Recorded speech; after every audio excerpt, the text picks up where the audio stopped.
Tu démarres dans le jiu-jitsu brésilien et tu te poses la question, est-ce que tu dois faire du MMA en complément? Ou est-ce que le jiu-jitsu se suffit à lui-même? On se retrouve au Boxing Squad avec le champion du monde ceinture noire. Il a oublié sa ceinture aujourd'hui. Le champion du monde ceinture rose.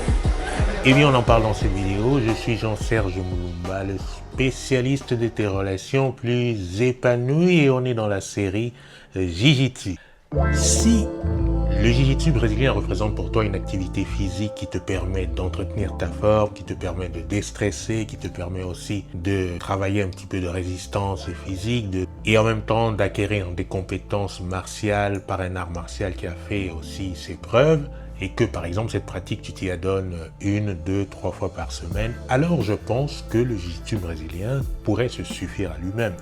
Tu pourrais peut-être par effet de curiosité, pour un besoin de complémentarité, pour un besoin d'élargissement de la variabilité de tes mouvements, aussi regarder ce qui se passe dans les MMA, mais en l'occurrence là, le jiu-jitsu pourrait apporter satisfaction à ta demande si tu es dans cette catégorie-là.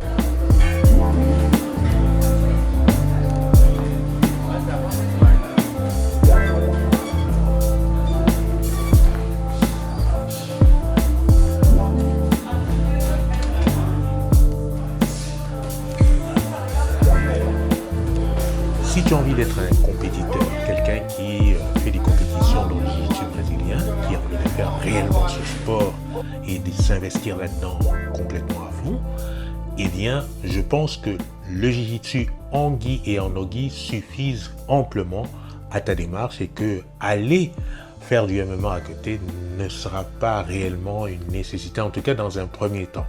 Je dis dans un premier temps parce qu'il y a des personnes qui, une fois ayant acquis un certain bagage en jiu-jitsu brésilien, vont essayer d'explorer encore plus le MMA, parce que l'on dit que le Graal du jiu-jitsu, c'est de construire son palmarès vers le MMA. Mais en tout cas, pour faire des compétitions en jiu-jitsu brésilien, que ce soit en kimono ou en no-gi, tu n'as pas besoin pour cela de faire du MMA. Donc j'ai bien aimé les deux. Je ne sais pas si j'ai vraiment une préférence entre le grappling et le jiu-jitsu. Maintenant, j'étais pas du tout prédestinée à faire ça. J'ai suivi une amie dans ses passions.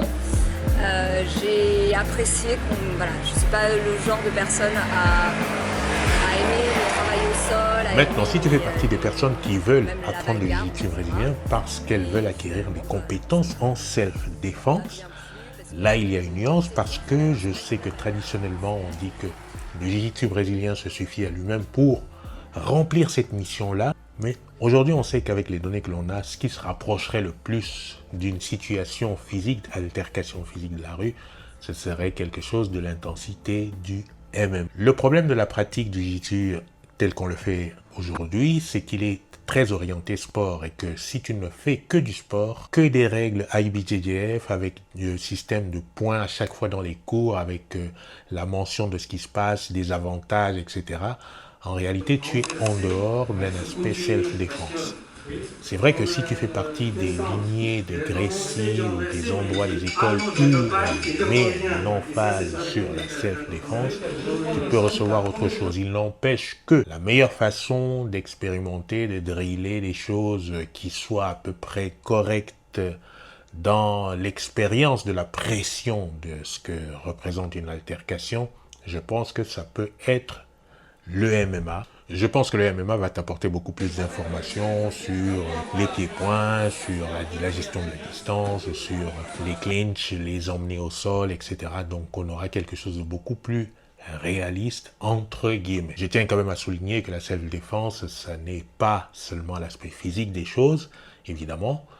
Pour toi, la self-défense est avant tout aussi un grand département psychologique, avec les techniques de désamorçage de la violence au niveau psychologique, au niveau verbal, etc., qui sont parfois beaucoup plus importantes que les techniques dites physiques. La gestion de la distance, conscience, la perception de ce qu'il y a autour de nous, la multiplicité des paramètres incontrôlables, etc., sont aussi très importants à avoir comme données en esprit quand on veut pratiquer de la self-défense. Tu as donc le choix par rapport à tes motifs, mais surtout tu vois que la nuance est faite au niveau de la self-défense. Si tu veux faire de la self-défense dans le jiu-jitsu brésilien, c'est bien d'avoir un entraînement au moins minimum par rapport à MMA, de sorte à t'exposer à ce que représente la pression d'un sparring MMA qui correspondrait quelque part à une intensité que tu aurais dans la rue, toute proportion gardée bien sûr.